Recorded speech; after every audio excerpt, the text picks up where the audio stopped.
Hey folks, welcome to the 1000 Comics Podcast. It's your host, Matt Heath. How you been, guys? How you doing out there? Missed you guys. It's been a while since my last podcast. In fact, a couple of these episodes I've been putting off putting out because I went on vacation.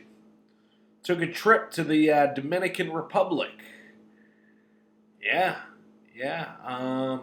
A funny thing about the Dominican Republic is that whole island. I actually used to buy pants there. That whole island used to be a Dillard's. Swear to God. I don't know. I actually went to the Dominican Republic for a trip to my cousin's wedding. My cousin Marlon got married, and I wanted to celebrate his newly found love, new love, exciting and new. My God, he got married at a friggin' the place was a mansion. There's so many things I want to talk about. Yeah, you know what? I think I'm gonna talk with other people on the podcast. Instead of giving away the stories about it all up front, just hold on to them. Tell them, you know what I want to talk about is my guest, Nick James, or Nick LaPointe. Nick James, Nick LaPointe. He's went by a stage name Nick James for as long as I've known him, and now he's going back to his real name, Nick LaPointe. I am all for him calling himself Nick James. Now that's a name, you know. His first and middle name, and you know, who else did that? There's a famous comic that did that. Roastmaster. Why is his name slipping my mind? Jeff Ross. Jeff Ross. Ross is his middle name. I don't know his real last name, but his name, Jeff Ross. That's a stage name. His name is his middle name, just like Nick James. But no, now he's going by Nick LaPointe. So I don't know. I saw him do stand up after we recorded this podcast together, and now he goes by Nick LaPointe. So I'm gonna, I don't know, when you see the cartoon for this, it might say Nick James, it might say Nick LaPointe, whatever I decide. I'm the damn host of this podcast, and I decide what name people should have on it, because that was his name at the time we recorded, was Nick James, the stage name, anyways. So let's keep that. Oh man, I just wanted to talk real quick about just an encounter I had at a bar today over here in Manchester. I'm not going to reveal the name of the bar. Why should I reveal to the people out there all the places us artists hang out? And I say artists because this woman I met, she's a damn photographer and a great photographer. She's showing me all these photos she has on Instagram, and amazing work, like this little character she does on Instagram. But such a like-minded person, I couldn't believe it. She's from Old Lyme, I'm from East Lyme. Very close. Now we both live in Manchester. We both lived in Lake Worth, Florida, which I found fascinating. We ended up friending on Facebook, and then I saw that she was married. It didn't really seem to. I don't think I was being overly flirtatious or anything. I think I truly want to combine views on art. I wanted to like work with this woman, not like a romantic interest. I'd like to do an artistic venture with her. I was saying, like, from the way she did her photos, I was like, Robert Crumb, all sorts of like 70s like artists came to mind, like flooding when I was talking to this woman. Her name's Jenny Thompson. If you want to, Jenny Thompson, photographer. Check her out on Instagram, please. us like-minded art. But the thing that really got me, what she was talking about, was she said something about doing a podcast that was solely for mentally ill artists. Just mentally ill artists discussing being mentally ill artists. I found that fascinating because most comedians are depressed people. That's basically what I do in a sense, right? I don't know. Anyways, we got my interview with Nick James coming up, Nick LaPointe, whatever you want to call him. If you want to buy one of my books, Scared Out of the Dickens, Renaissance Men, Pawnbrokers, they're all on Amazon.com. Type Matt Heath into the search bar. If you want to buy my comedy album on vinyl, go down to Tumbleweeds in Niantic, Connecticut. You can find my album on vinyl.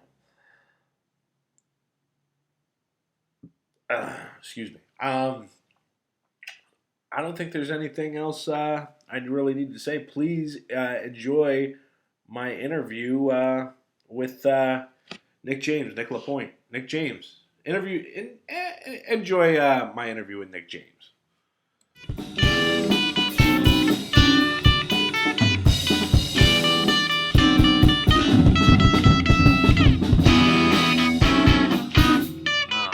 All right, welcome to the 1000 Comics Podcast, and I'm sitting here with Nick James. Hi. How you doing, man? I'm doing pretty good. This guy came all the way out here in this terrible weather we're having. Yeah, it's. I'm already regretting it. Yeah, it's a terrible drive. What do you think of the friggin' weather, man? Dude, there's a sheet of ice on the grass. Jesus, I thought you were going for some shitty small talk, but you kind of went real with it right there. Yeah, I want. You know what? You want the real facts. You want to know what's happening out on the streets? I'll tell you. You got your eye on my Alf comic book. I've noticed. That's why I put it away. Oh Jesus! Yeah. Well, it's. You saw it? It's a limited edition, man. But yeah, about this weather. So here's what's happening out in your neck of the woods. No, but seriously, this is like issue 5 or something. No, fuck you. You're cutting into my weather. Alf's got an elephant on the couch with him. I'm not sure what's quite going on with the tusks there. What do you think? I think this podcast is already off the rails. We've already derailed, folks, and I blame Nick. I blame you, the guest. Yeah, and I did get you high, so that that probably has something to do with it. All right, so the whole point of this podcast, Nick, is I'd like you to talk about your origin story in comedy. How'd you get started? Ooh. How'd you get started? Oh, jeez. I may have already told you this story, but, for the sake of the podcast, I guess I'll tell it again. Jesus. So I actually started doing stand-up, back in college, freshman year of college. At this point, Where'd you go to school? Keene State College, okay. Yeah. I was started there in 2012, and there was a couple open mics in my residence hall. The first one I went to, they asked me to host it. And I was blasted out of my ass high. They asked me after I smoked 5 bullets to the face. Okay. And I just agreed to it because why not? They promised me snacks. So I did a set without even preparing anything, and then I ironically killed. I don't know how I did it, but I did it. And then I did another open mic, same exact thing. Just got high, didn't write anything. Yeah, killed. but you also had your college buddies there to support you, huh? Some, but it was a room full of people who didn't know who I was, and a lot of them were some cute girls, some cute white girls, man. I gotta. The best kind of poison. Yeah. I even pointed that on stage. And I'm yeah, looking at all you fine ladies, it's cute white girls. It's like a herd of great white buffalo. It's awesome.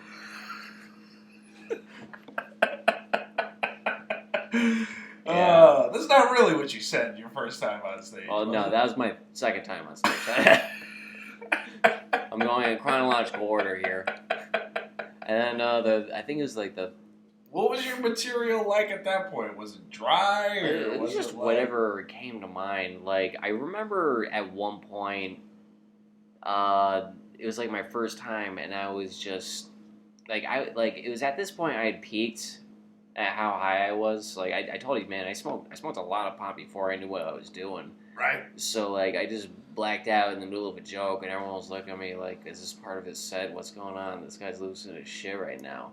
And then I just snapped out of it, and I'm like, "You totally blanked." You're like, "What did I come out here to do? I have no idea what I'm gonna say." It was just like dead that kind silence. of like, yeah, there wasn't any crickets, and then and I snapped out of it. I'm like, "I'm sorry, guys, my brain was pudding there for a second." And they all instantly understood what I meant because they were all there with me, and they all just started dying. And then, the rest of the show went gravy from there. Okay, so you know what? It's funny because you're like, it's almost like you have one of those like I don't even know what I'm doing here type moments. It's like people can relate to that. It's not like you did it. I mean, you know what I don't mind that at all when I see that happen to a comedian. What I do mind is when people try to do some like unconventional shit or some shit and just like get up there and be silent for a full 5 minutes. Oh, jeez. Just because they can. Oh, yeah. Or you know who that reminds me of? You know that were you at the Funny Bone when that lady went up and she tried to do like a poem? Right. Like at a comedy open mic, she just tried to do a slam poem.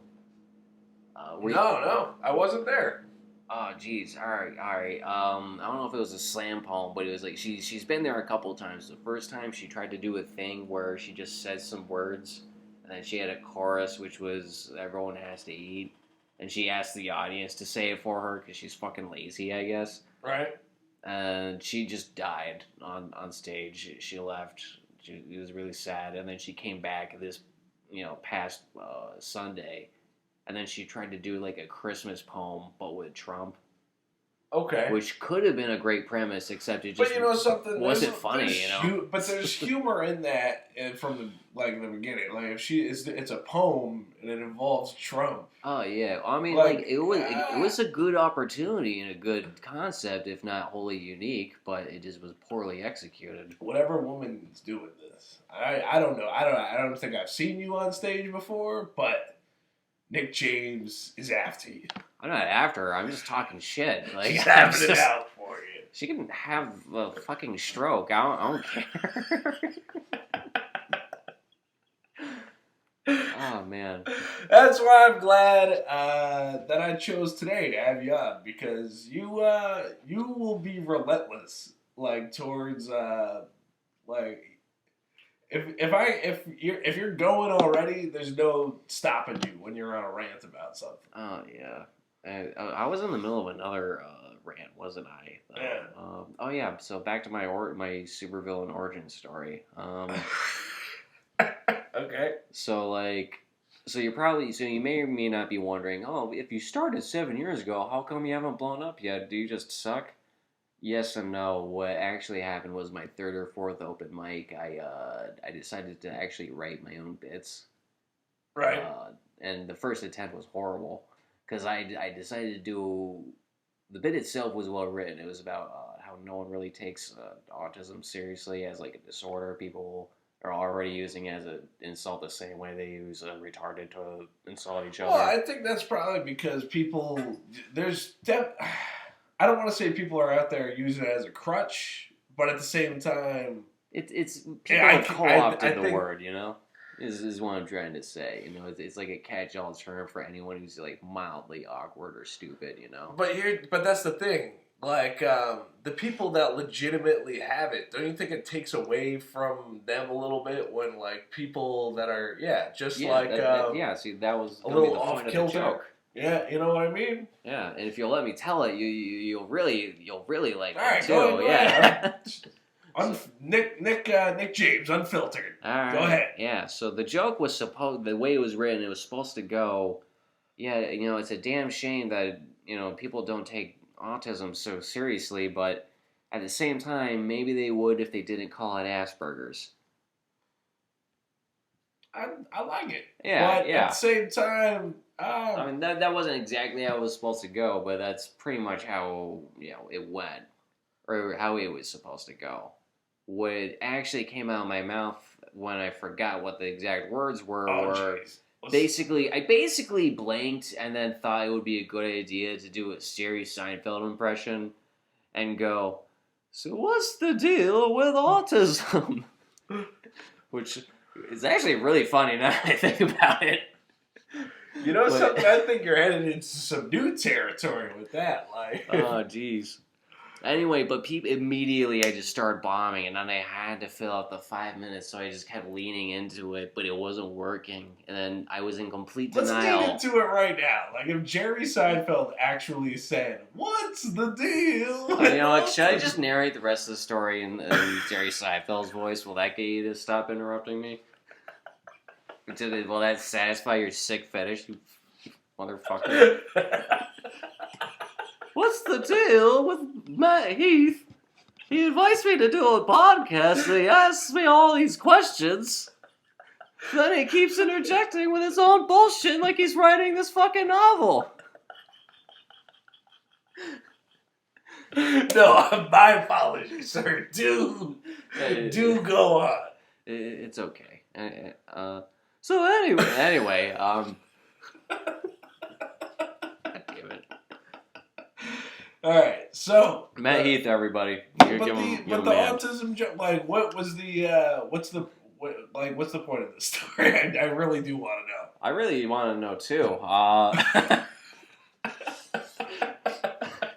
No, it's like, so I was telling this joke and I'm just bombing for 5 minutes straight, but I've never bombed. This is my first real bomb, and it's so rough because people are getting up and leaving, and I'm just not putting two and two together and thinking, oh, what's in this coffee they're serving? And everyone has to go to the bathroom all at the same time, and they're not coming back. I hope they're okay. Like, just thinking shit like that. And then I finish my set. I get off stage, and then some very large, very overweight girl with very strong man arms kind of ambushes me off to my side. And then she said, and then I wish I was making this part up, but it sounds like a bit, but this actually happened, and I'm not trying to make this woman sound like a cartoon, but she just comes at me shouting autism speaks, and then she just fucking backhands me across the face, like, really hard. Like, I couldn't, like, eat food for, like, a day after, dude. It was pretty terrible. She beat the shit out of me. And then I just did do comedy for, like, years after that. I think you got so do you think you got beat up by an autistic woman or just some advocate for autism? Advocate, yeah. She really was the devil's advocate right there. Like, just, oh. I mean, all right, scratch that joke from the record. I do try to stay away from that territory, the autism, just because I think people have always said, like, you can't really joke about that kind of thing. You know, I don't know. Where there's a will, there's a way.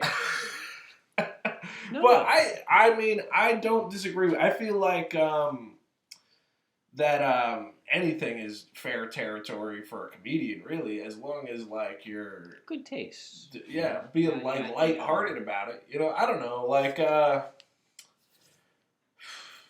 because you didn't really tell me the joke specifically, like you know. I mean, if it really was sounded like it's Seinfeld. been like almost a decade since I told that joke. Like, it probably sounded nothing like. But the point of the story was it was like the first time you bombed. Like, would it do you feel like that was the first time you saw, like, oh, this is the other side of this? Like, the stage high is gone. Like, this is what it feels like to be in a.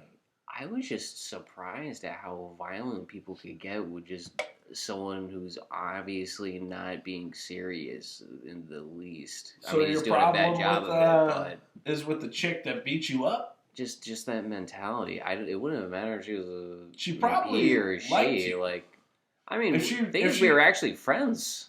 What? Kind of. Well, not like good friends, but like we knew each other. We were friendly. We were in the same hallway. Right. Yeah, like you know, she came over all the time. Like, I kissed her once actually at a party. Same door. Kinda, yeah. See, this girl.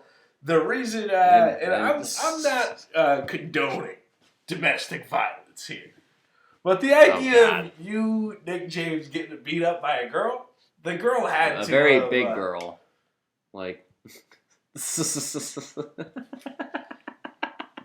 if this girl's out there listening to this podcast, Nick James still wants to go out with you. No, I don't.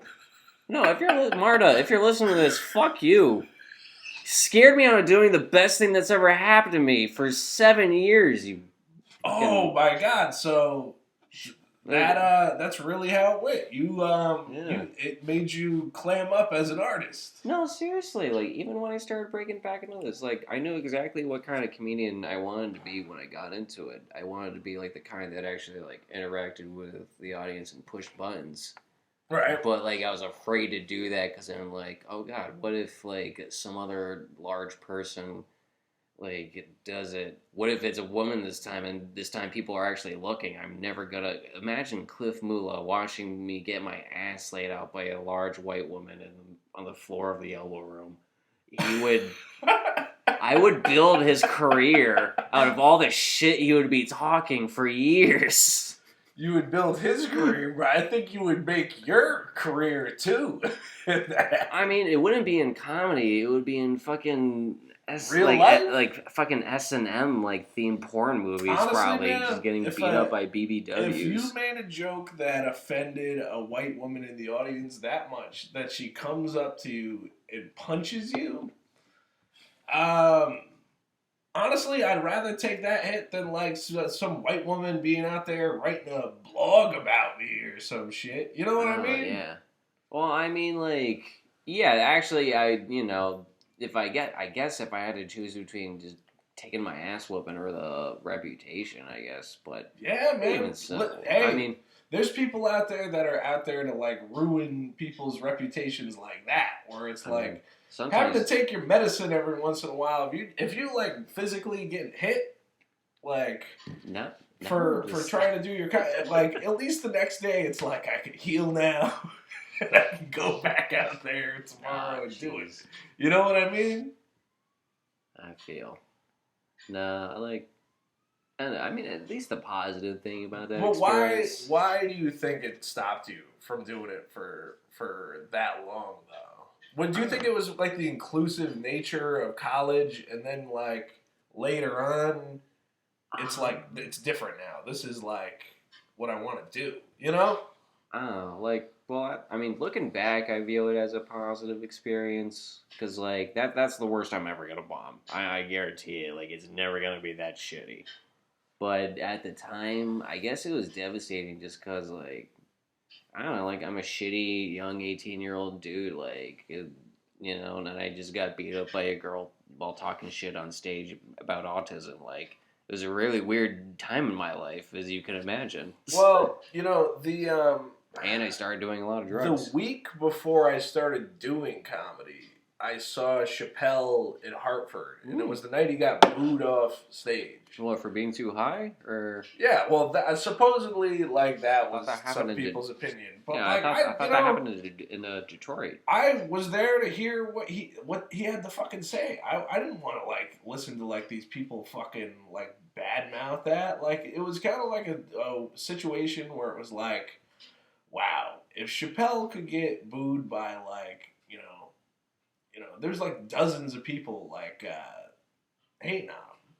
And I was like, if that could happen to him, like I could go into a room of like 20, 30 people, which is like kind of your typical open mic. And,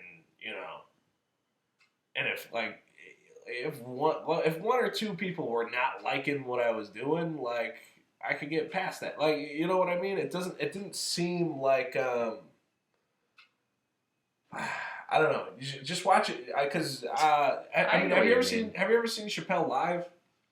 No, unfortunately, no. I don't know. I just like the amount of negative energy because he was like so well liked when we're the same age, right? Oh, how old are you? I'm 28. I'm 25. Okay. In basic, we're both in our mid 20s. I mean, what? Before you're 29, if you're between 25 and 29, you're just 25. But like, I feel like the younger you are now, like Chappelle, like is so like irrelevant, like compared to when I was like in high school. Did he have like relevance at that time? when you were in high school? Chappelle Show. You know that was when I was just coming to my own. When I was just starting to like get that humor. You know? But by then too, it was already like this. That show, like, it was a show of like yesterday that kind of like it, was like really popping at the time, and then it was just like completely irrelevant. I disagree. People are quoting that show to this day. Like when I picked my stage Of name, Nick course, James, to this day they still go, "Hey, Rick James, bitch." I feel like that are my age, maybe a little older, maybe a little younger, but like I remember when I was asking like the kids if they had watched when I was teaching, and I had asked the kids if they had watched him open on Saturday Night Live. When he was hosting SNL, none of them gave a shit about that. Well, those kids don't know shit, I guess. Like they never saw Half Baked. They never saw Killing Them Softly. Yeah. They never saw the black white supremacist skit. Were you a kind of like a TV like junkie as a kid, or TV? I really liked the Scorsese gangster movies. Yeah. Those are my shit. Which one's your go-to? Goodfellas is a classic, of course. Casino, I was like weirdly obsessed with Casino. Like I used to put that shit on all the time.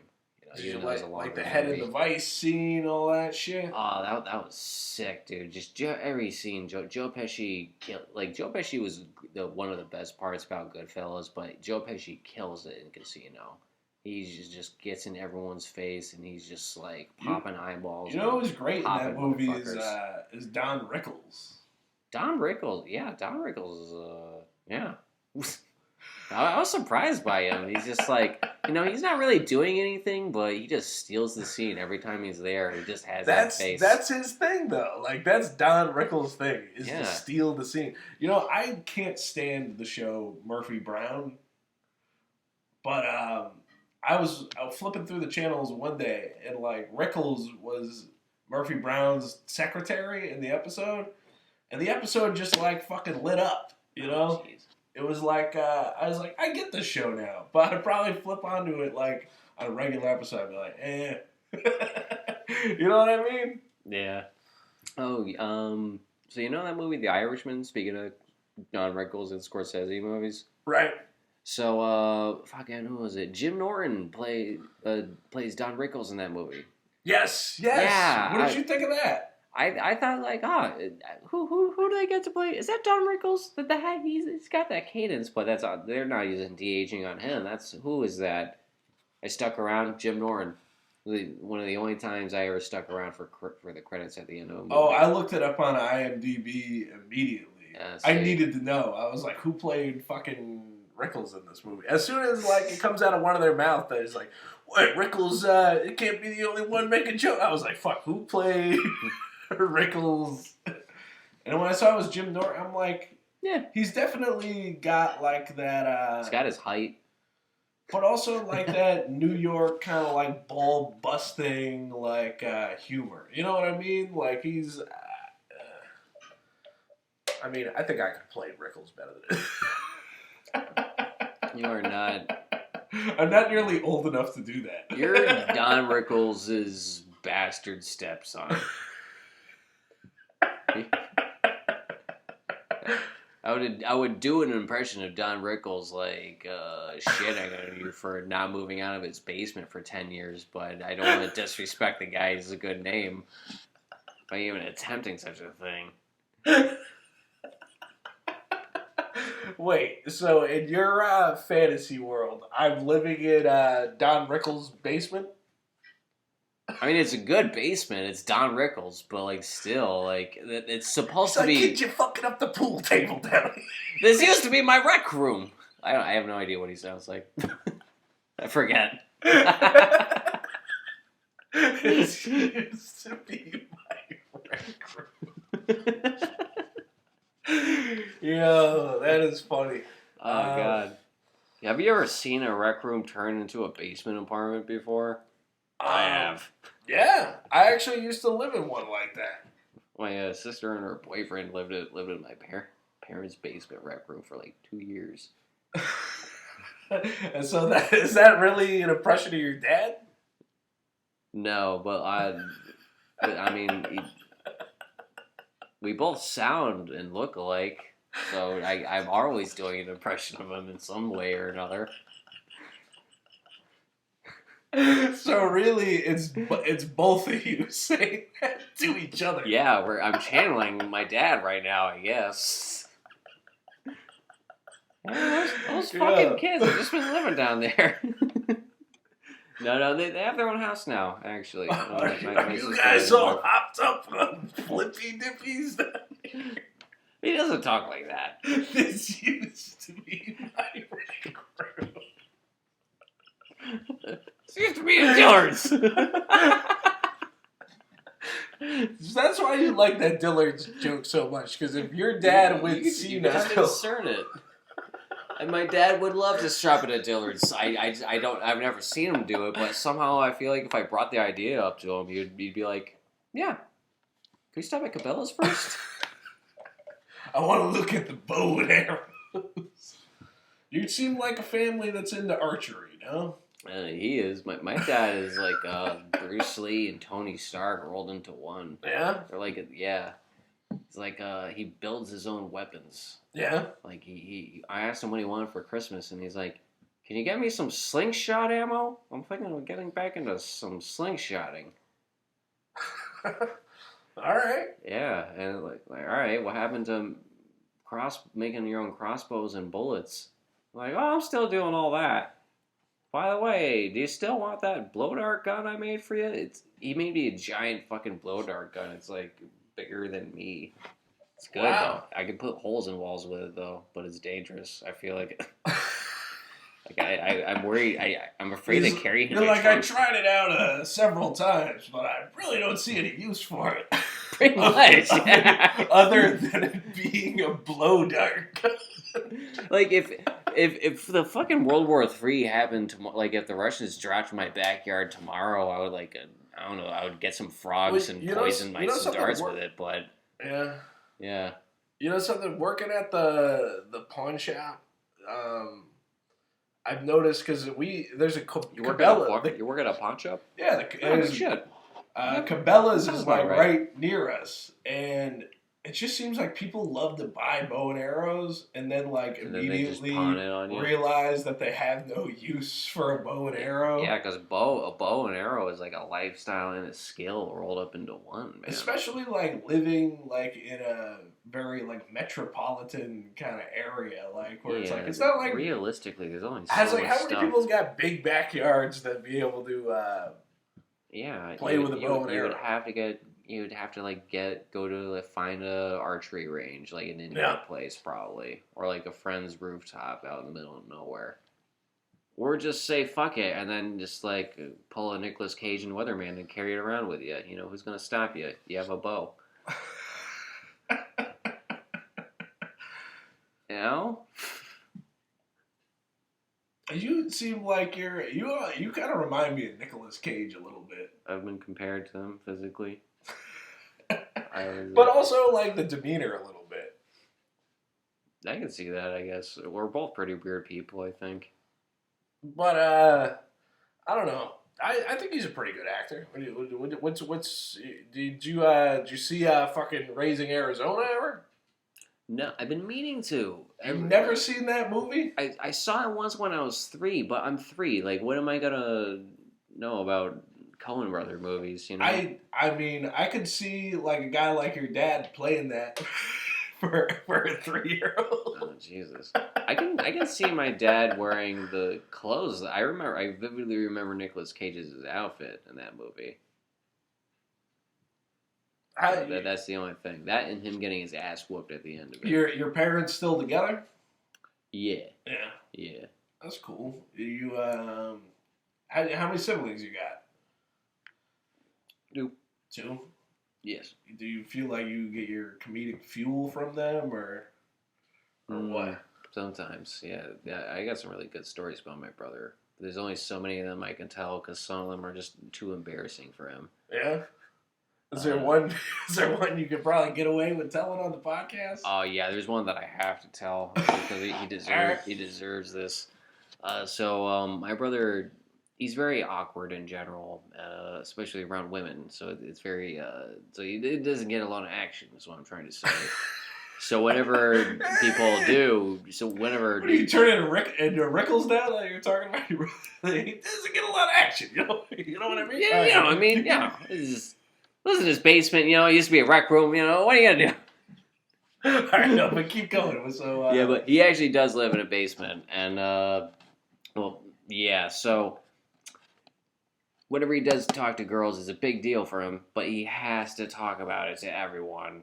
But he doesn't really have any friends, so who does he talk to about his non-existent sex life? Myself and my parents, and if she's in the room too, my sister. It's not a fun topic of conversation. Sounds like the guy just needs to get out more. Yeah, he does. He really does. And one day he was just like, so I just I didn't meet her, but like I just started talking to this girl on Plenty of Fish. Okay. .com. This is the impression of your brother. Yeah. Okay. It's like the most flattering impression I can do of him. And he's like, I'm gonna take her on a date. I'm gonna show her a good time. And then he's just saying like weird and creepy shit like that. And then my dad at one point he's just trying not. Yeah, your brother actually sounds like a pretty fun guy. No, he's not. I think I'd like to bullshit with your brother. All right, we'll see. At one point, my dad he basically throws down the newspaper, and then he's just like, "What?" It's just one of those moments where he's just trying to have a good time, and then he just hears some bullshit, and he's like, "Oh hell no!" And he just fucking throws it down with the papers ruffling and shit, and then he's like, "Sean, what do you have to offer any of the women that you talk to on the internet?"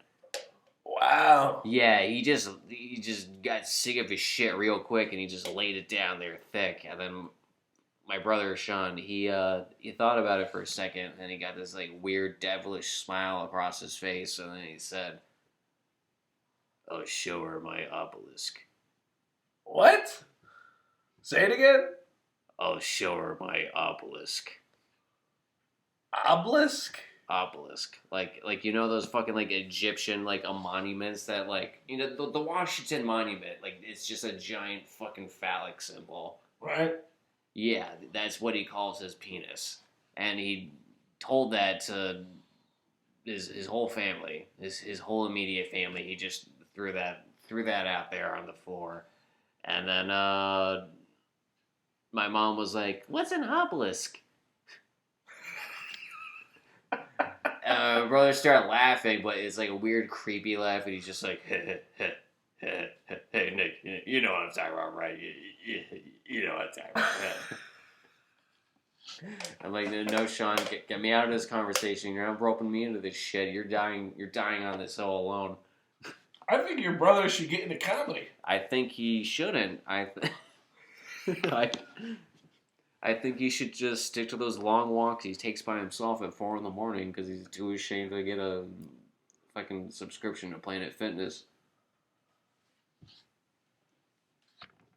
Oh, that just sounded mean, didn't it? Yeah. Okay. I take that back. Get that subscription to Planet Fitness, man. Seriously, it's cold out there. Stop walking at 4 in the morning. Are you talking to me now, or are you talking about your brother? I'm talking to anyone who's listening, really. Just if there's anyone out there who fits my brother's description or his daily routine, like, don't do that, man. It's just take the bullet. Let people stare at your fat tits while you do push-ups. It's gonna be good. It's gonna be good motivation for you when those tits disappear. Start doing some keto. That's it. That's the end of my PSA. I think being in shape ain't all it's cracked up to be. I beg to differ. I've gotten a lot of women since I started taking care of my body. What, you think my personality took care of it, dude? I'm an asshole. My 6-pack is the only thing that saves me. That, that and my boyish face and manly, rugged beard. I think the thing that's funny about you though, Nick, like even though like you're in shape, whatever, it doesn't save you Or from whatever. being a goofy guy. You know what I mean? Which is I think why in a sense you do comedy. Pretty much. Got the heart of my soul right there. You nailed it, Matt Heath. But who did you like look up to when it came to like comedians? Growing up. Let's see. Well, Dave Chappelle was a good one for a long time. I actually like after his show went off air, I'm like, I need more. So I started looking up his stand up, and I saw him in half. First, I saw him in Half Baked, and I'm like, oh wow, that's cool. I didn't know he was in movies. Started looking him up on YouTube, and that was the thing. Found all of his old stand-up specials, and I love that shit. Yeah, you know what you probably like if you'd never seen it was Doctor. Did you ever watch the cartoon series Doctor Katz? I vaguely remember Where that. it was Yeah. like comedians like doing like their stand up for like a therapist, and they like animated the stand up, but his was just like sublime, like just because it was like before like all his come up, you know. Anyways, Dave Chappelle. Who else? See, Louis C.K. is good. What'd you Bill think Burr is of? good. What'd you think of the whole New York Times incident? What New York Times? Like, do you completely write him off now, or do you think like? Well, like, what are you talking about specifically? Like, are you talking about him jerking off? Are you talking about him making those jokes about those dead kids? Speaking to those events, and I'm speaking to like the whole he was kind of like he's kind of like been like blacklisted from Hollywood. I feel like. I mean, I don't know the fucking guy, so I can't really remark. I'm sad that I don't know who Louis C.K. is. If I did, I'm sure my career would be somewhere right now. Hopefully, probably not.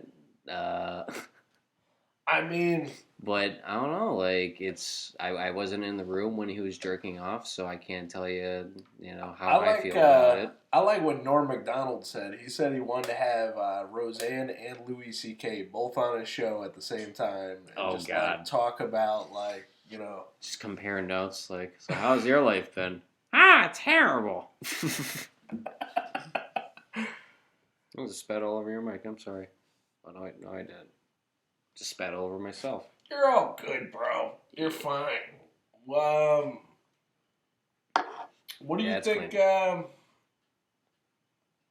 don't know. What do you think about like the movies that are coming out? You gonna see that new Clint Eastwood movie? What, Richard Jewell? I guess so. Yeah, is that what it's called? I mean, that's the only. I mean, he's not starring in anything, but yeah. I mean, that's the one he's directing. Directed. Yeah. I don't know. Looks decent. I'm gonna see Star Wars definitely. Let's see. There's not a whole lot of other movies that I care to watch, but I am trying to get HBO pretty soon because there's a lot of TV shows that are coming on there, and some that are already on there that I'm trying to watch. I feel like all the stuff on HBO ends up on Amazon, so like I could wait out any HBO series. Maybe, but pretty soon you're gonna have Watchmen, and then you're gonna have. Well, I mean, there's already Watchmen, but then you're gonna have that new Stephen King series, The Outsider. I would wait it out. 5 other series popping on there that look pretty dope. The thing about those types of shows, though, I like to have the whole series to just binge watch rather than have to wait like friggin' every week for them. That's like my feeling on HBO. I guess, but at the same time, it's like I don't always have time to binge, but like I can always set aside time in the future for like an hour. Like one of my favorite things is that I saved The Sopranos. Like Sopranos, you do kind of I have to didn't watch binge. it until like a couple of years ago, even. And the fact that it was all new to me when I watched it, like made it like all the better. You know what I Dude, mean? Sopranos, the first watch through is so good. It's like watching a novel unfold in front of you. Yeah. You know? Oh man, like what episode? There was an episode that made me laugh. What was it? It was just for the worst reason possible, but it was this is an episode where Tony, he was like it was like one of his like little side girlfriends or whatever, and the episode opens with him like he's literally about to break up with her right after having sex with her, and then she's cooking, and then she just catches on fire for some reason, and then she's just on fire. Right. And then the whole episode is him just at this strip club, just complaining to himself, like, I was gonna break up with her, but now I have to pay her fucking medical bills. What the hell? just the whole thing. And then he ends the episode by breaking up with her anyway. The thing that made the show so humorous though is like the disposal of a body or like the you know the tragic things that are going on. It's always about the money with Tony. Like, you know what I mean? Like he's always pissed about the money. He's never pissed about like anything else that's going on. Yeah, Chris does heroin. Hey, what? Hey, you're not fucking earning. What are you doing? You could spend money on the fucking 8-ball heroin. You just shot in your ass, but you can't kick up to the bada bing. Yeah, it's pretty much right. Yeah, it's a good. Actually, you know, I'm gonna spoil it. It's a good thing. It's a good thing he did. It's a good thing he did kill Chris at the end of the series, though. Really? You know Really, something? like I was surprised he didn't do that. Like when he was still doing heroin, and if I was the crime boss, I would have fucking murked him on the spot. Because I thought like Tony like really loved him. You know? I mean, I'm sure. Well, sociopaths are weird because like they feel emotion, but they have a weird ability to disregard it when it suits their interests. It's like you know, it's that weird. Because like they technically have like a disorder, but they're weirdly in charge of it in that respect.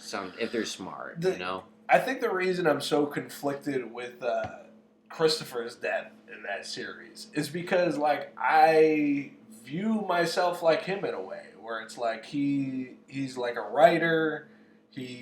I think like he's not necessarily like a comedian, but he's like got kind of like this artistic soul. Like he wanted to move out to California. He wanted to do like he had all these dreams, and Tony's like, "You stay with me, and you know, like, I'm gonna be the one to help you," and he does because later in the series when he makes become his financier. He makes a movie and everything. He like does get to follow through on like the stuff he wants to follow through with, but like it's like the dude helped him make his dreams come true, but in the end he fucking kills it.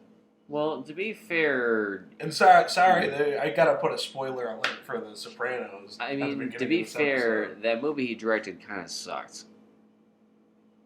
What? That Cleaver movie he did. Yeah. I can't believe I still remember the name of that movie. Yeah, no, because there was a whole episode about how much that movie sucked. Right. Like, even Tony was like, I can't believe I funded this. He's just talking shit about me the entire movie. And he couldn't even gotten the good Baldwin to play me. Literally, they got the worst Baldwin for that movie on purpose. Like. So, you think the fact that Tony hates the movie is like... I think that it was like a list. It was for him to it was a list of right? things that were the murder of Christopher Moltisanti was years in the making, and the movie was just one of the things, just one of the many straws that broke the Italian camel's back. You know.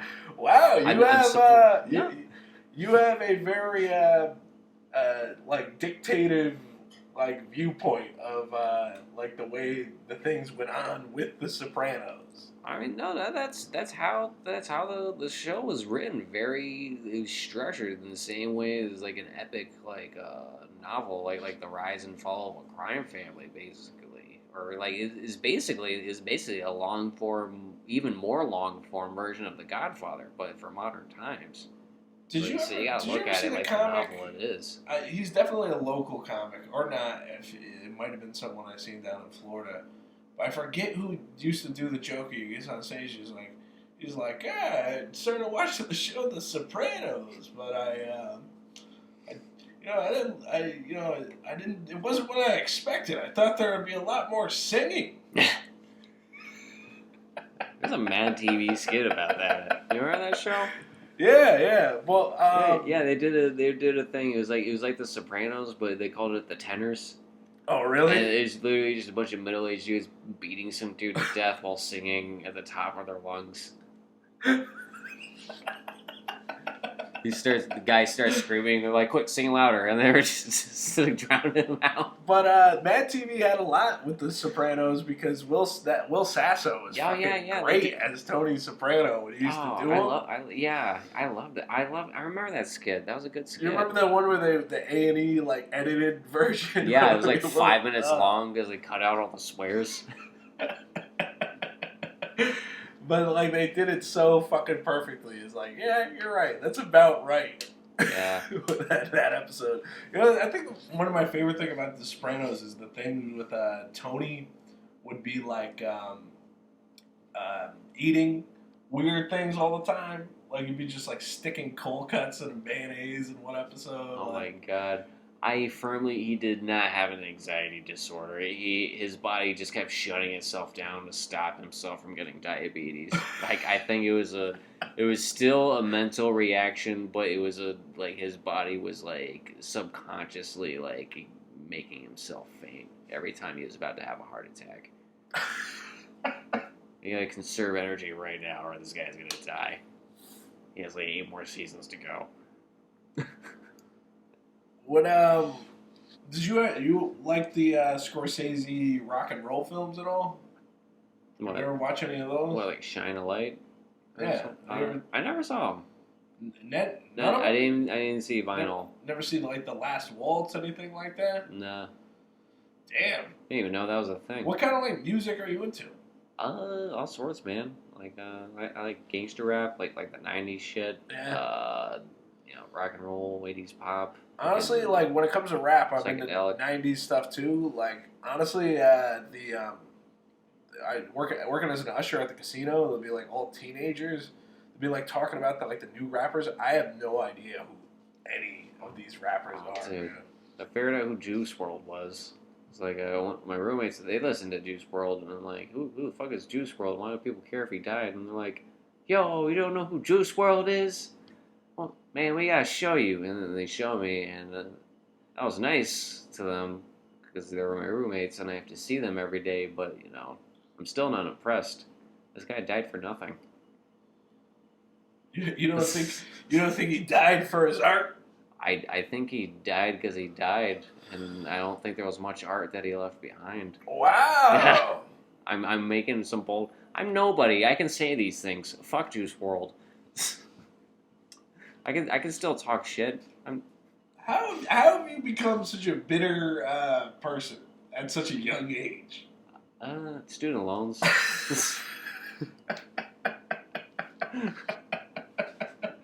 You just gotta rise up and overcome, man. No, The I student don't want to do any of loans, that. You gotta make it into where they're like an afterthought. I mean, how much do you pay in student loans? You get the direct withdrawal right after your payday, and then it's like you won't even know you. It's like I only make this much. Yeah. No. Let me ask you, how much do you pay in student loans? I pay a lot. How much? Student loans. Give me a number. $600 a month. Okay, yeah, I pay just under that, but it's gonna be going up real soon, like next month. It's gonna go. Why is it going up? It shouldn't be going up. Well, I mean, my interest was lowered for like a little bit, and then they're like, "Hey, so your interest is gonna go up on December 21st. So all your payments after that are gonna be like 1% higher."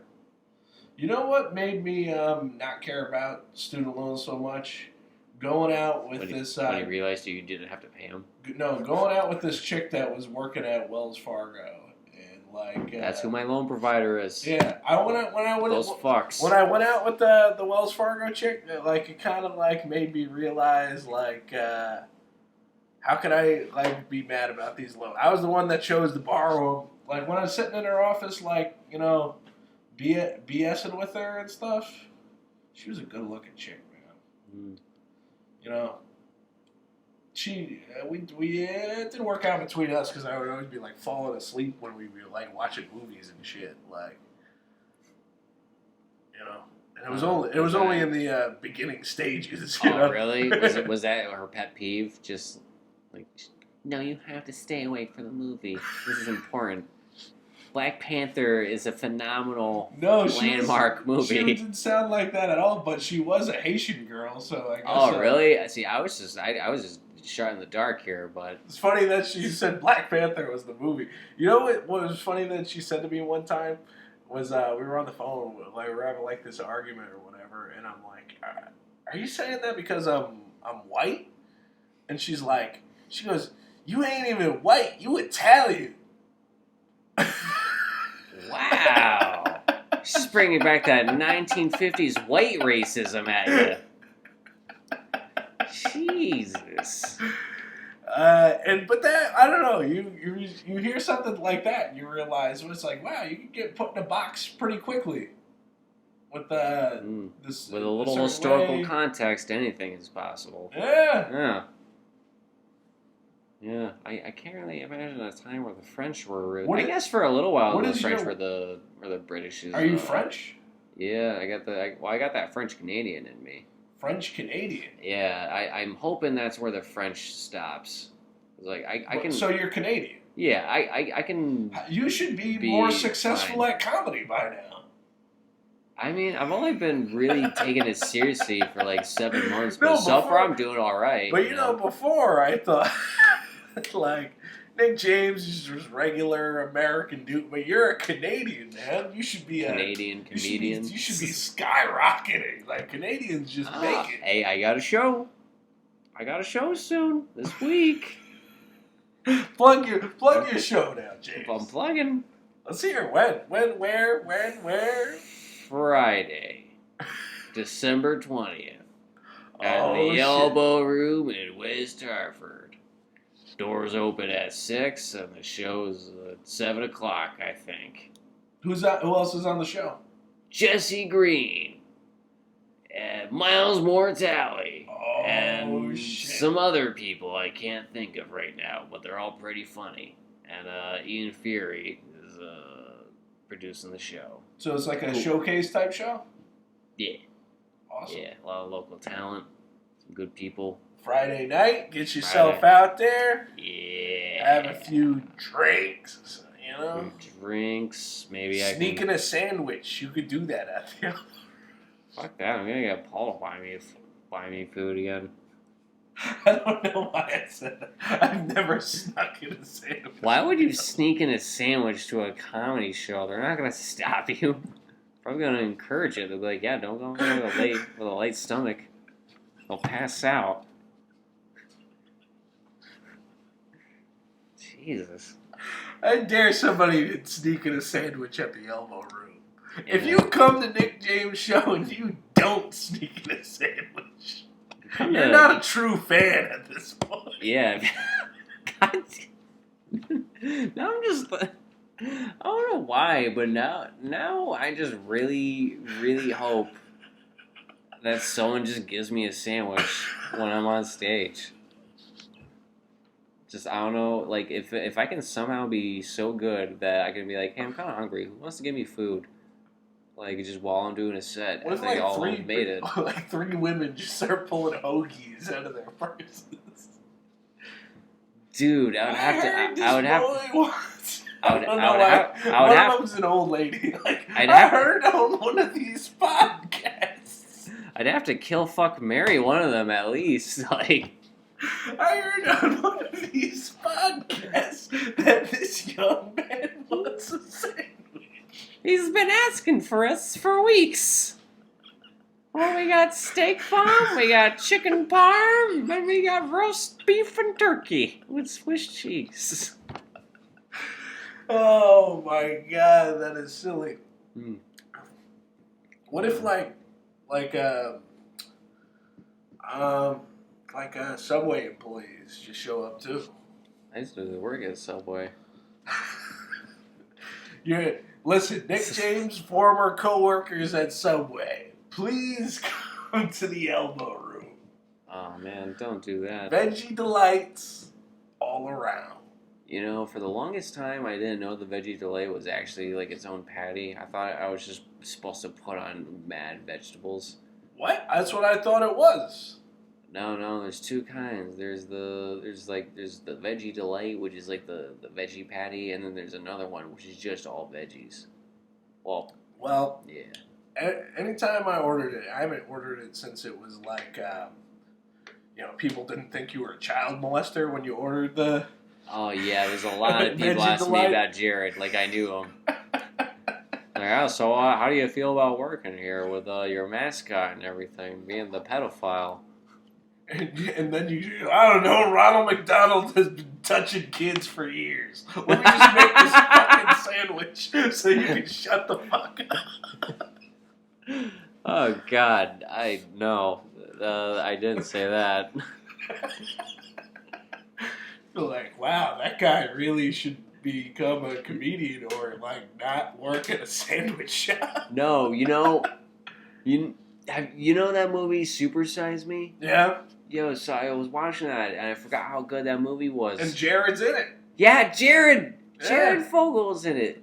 This motherfucker could have stopped at diddling kids, but he had to go and ban the Super Size by helping Maureen Spurlock sell But that that's fucking the movie. thing. It's like these squeaky clean guys that you see on TV. It's like he is kind of like. It's too clean. It's almost like the Cosby thing in a way, where it's like if you're an advocate for something, it's like, what are you covering up for? You know what I mean? If you're like, I'm not saying this about all people that are, It's people compensating inspired for politically, self-hatred. but at the same time, these guys were covering something up. You know what I mean? By acting out, in a like, oh, if I just make my self-image like so positive and I don't know. Well, with Bill Cosby, it's like he had to be positive, like, because you can't just rape women. You can't drug and rape women and then not walk around with a smile on your face afterwards, because people are gonna know that you're probably a rapist if you don't put on an act. You know what I think is important though is like that the podcasts have like truly brought back like the long form interview. Like back in the day. Great way to recover from rape talk, by the way. Yeah, like back in the day, Johnny Carson, people would be on his couch for like an hour just talking. Where it's like nowadays it's like you watch the TV talk shows, they're only like 5-minute interviews. But like podcasts have kind of like brought back like the old way of like people just just talking, having a human moment, for other people. You know what I mean? Yeah, I'm not sure how to talk about Jared Fogle and Bill Cosby as a human moment, but I feel you, man. No, I think, well, to the point I was trying to make with that was that, like, the circus, like, the mainstream media has become, it's like people that are like Jared or Bill Cosby or, it's like Bill Cosby had such a long career that it's like, I honestly don't know how I feel about that, about Cosby. Like, do you think really all 50 of those women, like, that happened to, you think he really could have gotten away with doing that to 50 women? I don't know, but there have been people who got away with killing 50 million people. So who's to say that molesting 50 people is out of the question? But also, even if it wasn't all 50, if 50 different people are pointing the finger at you, the law of probability says at least 10 of them are telling some kind of truth. Yeah.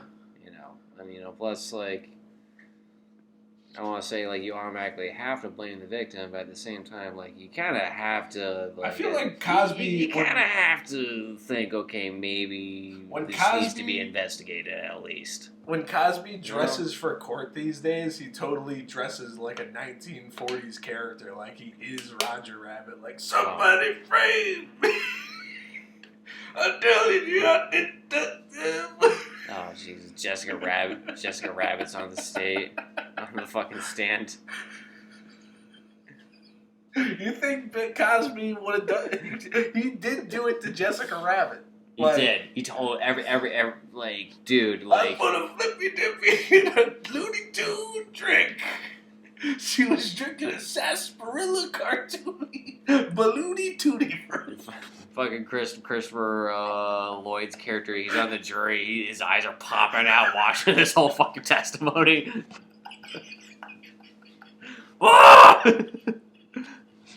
Marty, get the time machine, we gotta stop this whole thing right now. And then a steamroller, like, slowly, like, rolls over the whole fucking court building. Oh god, I hope it rolls over the whole fucking movie that we just wrote. Ugh. All right, I think that about wraps it up for the 1000 Comics podcast. Nick, thank you for being on the show. It was good. It's good.